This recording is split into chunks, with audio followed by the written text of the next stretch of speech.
Buonasera and benvenuti. Today I will be putting together a typical Sicilian starter in the shape of a platter. I will be catering for vegetarians, for vegans, but also for meat eaters. And also I will be doing a few little things so that you can decide what you might want to do if, for example, Valentine's or any special occasions. In front of me I've got varieties of cured meat, salami, Parma ham, but also some cheeses. I'll explain to you as and when I do them. And also some vegetables here. I've got an aubergine, potato, and tomatoes, and also a courgette. I got carried away and I already sliced it. Anyway, I'll make a start and then I'll talk you through it. And I'll start with the potato. I've got this on the largest setting and you can see that they're nice and bendy. If you do not have a mandolin, I'll make sure I stop now before I lose my fingers, use a knife, but do them as thinly sliced as you can. Obviously the mandolin is very convenient as they will all come out the same size. These are about, I would say 2 to maybe 3 millimeters in thickness. I'll put them in water and I'll boil them for about 5 to 6 minutes so that they are easier to bend. In the meantime, I've made a starter on the eggplant and I'm slicing it in half centimeters thick pieces. A little olive oil on an oven tray with some baking paper. I quickly spread it across. Aubergines go in. And using a brush, I'm applying a little olive oil on each piece and a little sprinkle of salt all over. And I'll put them in the oven for 15 minutes, 200 degrees. This is fresh rosemary, just picked from the garden, and I'm chopping it very fine as it will be going on top of my potatoes. My potatoes are done. I've rinsed them under the cold water tap to ensure that they are safe to touch, and I'm now filling every hole with potatoes and I'm pressing them down so that they get the shape of the muffin tin. Next is some olive oil and I'll use the brush to spread it around, a sprinkle of salt, followed by rosemary and a little paprika, whatever you have in the cupboard, smoked, unsmoked, sweet, doesn't matter. And my eggplants are done. They are lovely and bendy and ideal for what I need to do, so let's make a start. And I'm putting them together on a line, overlapping them by approximately 1 centimeter. I think I go enough to make a couple. I'm starting with the larger ones on the right hand side, and as they get smaller I'll move them to the left. I'm now applying a little pressure so that they will stick to one another. This is cheddar cheese and I'm just putting some on top like this. And very gently and slowly I start rolling them, and as I get to the end of each piece of aubergine I make sure that I put my finger in there so that I catch the next slice. Get hold of a toothpick and go to the end and find the very last piece of eggplant and put one in there, and I'll put another one on this side also. And here is row number 1 completed. I just noticed that this is loose, so I'll put another toothpick there. On the second one, whilst I go the opportunity, I'll add a little paprika first, and also I'm going to sprinkle a little sage. I'll scoop this cheese and put it in. Ensure you take your time, and you will find that as the eggplants have been baked in the oven, they're very easy to roll. And I'll put a few more toothpicks in here also. And I'll pop them in the tray, 1 and 2, and temperature 180 degrees, so lower the oven slightly, 20 minutes. So time to move on to the zucchini or courgette. An egg, and I'll break it with a fork, and I'll add my sliced zucchini. I'll turn them around to ensure that the egg covers the entire surface.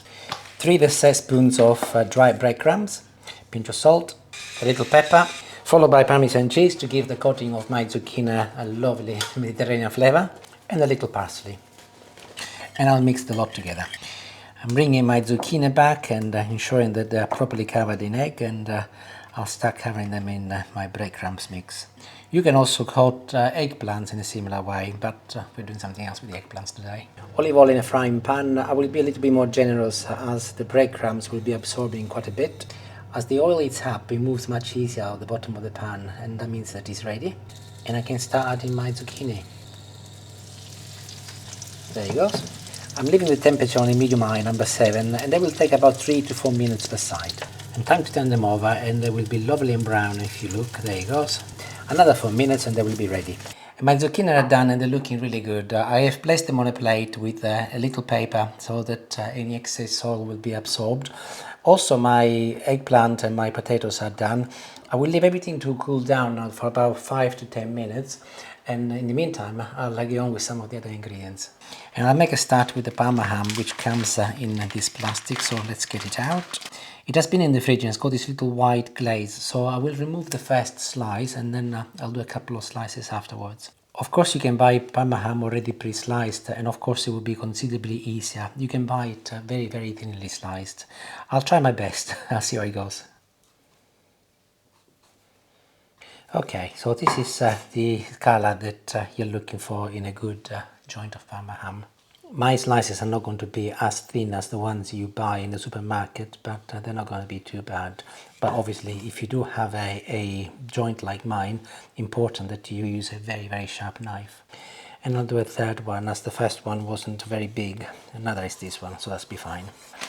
Salami next, and this is French. It's called Longanisa de Paillet. Hopefully I pronounced it correctly. Apologies if I haven't.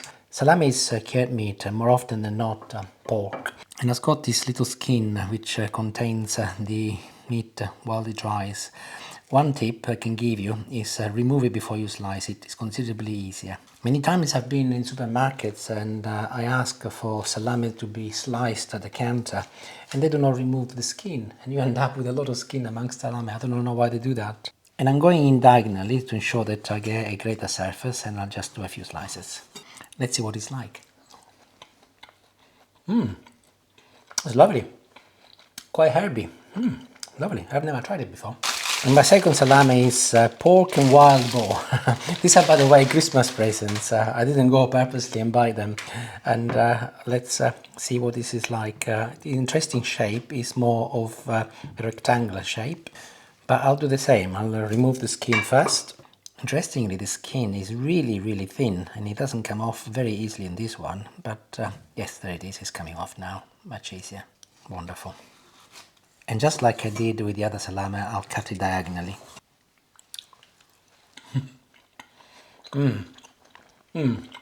Really, really delicious. This is Parmesan cheese, or Parmigiano Reggiano. Did you know that Parmesan, or Parmigiano, as I said earlier, is made from cow's milk?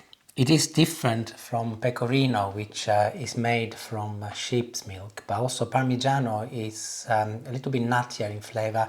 Both pecorino and Parmigiano are used as a condiment in pasta sauces, or you saw me earlier in my courgette. They are very, very flavorful, typical Italian cheeses, but in Italy they also eat them as part of normal cheese, not just for pasta. And Parmesan is aged about 12 months before it is consumed, similar to pecorino. But pecorino is considerably saltier as cheese goes. But they go through different processes, but they are very similar but very, very different. And talking of the devil, here's the pecorino. I'll do a few slices as well. Let's try them together. Parmesan on the left. Nuttier, sweet, and quite delicate on the tongue. Pecorino, considerably stronger, more aggressive and saltier, but delicious as well. They're different, but when I was a little boy, I always used to get confused between the two of them. But this is considerably tastier. This is a little bit more elegant. And time to move on to the primo sale, the true Sicilian cheese. And I'll cut myself a couple of wedges.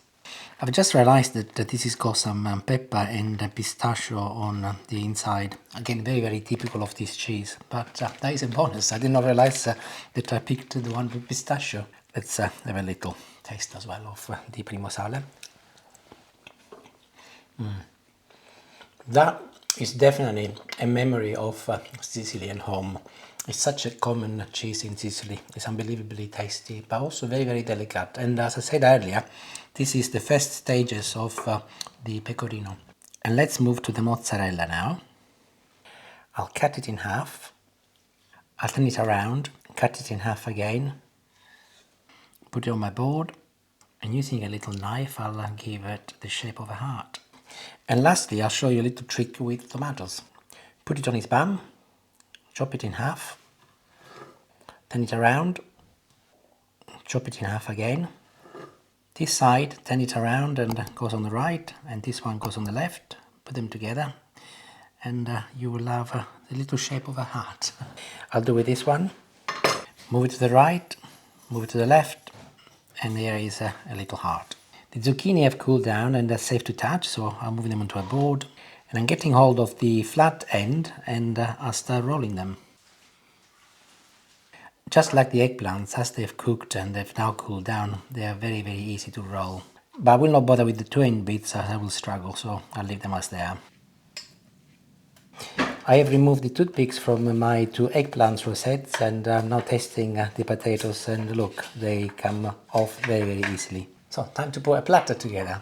I'll make a start with some olives and some dried tomatoes, which I keep in olive oil with also some bay leaves. My beautiful aubergine rosettes going next. I'll plonk them here in the corner. This is a platter for 2, so a couple of courgette rolls going there. Couple of my potatoes in there. Salami number 1, salami number 2. Primo sale next. I'll have one standing up and one on his side. Pecorino here. Let's move you out here and make some space for the Parmesan over there. Here comes my mozzarella. We'll put one of these over here and one over here. Running out of space, so I'll complete my starter extravaganza with the Parma ham standing over here. And there it is, it's finished. Julie has just arrived from her exercise class and she started picking already. Anyhow, a little bit fiddly, admittedly, but it looks absolutely stunning and beautiful. And you don't have to do all of it. You can do some of it. You can do some of the vegetarian ones if you're vegetarian, or you can drop the cheese and the meat if you're vegan, and do the courgettes and the aubergines and so on. But I'm sure that your partner will be appreciative and definitely will be worth it. Enjoy if you make it. I did have lots of fun in putting it together, and hopefully you will do too. Thank you, arrivederci, buon appetito e grazie. Ciao ciao.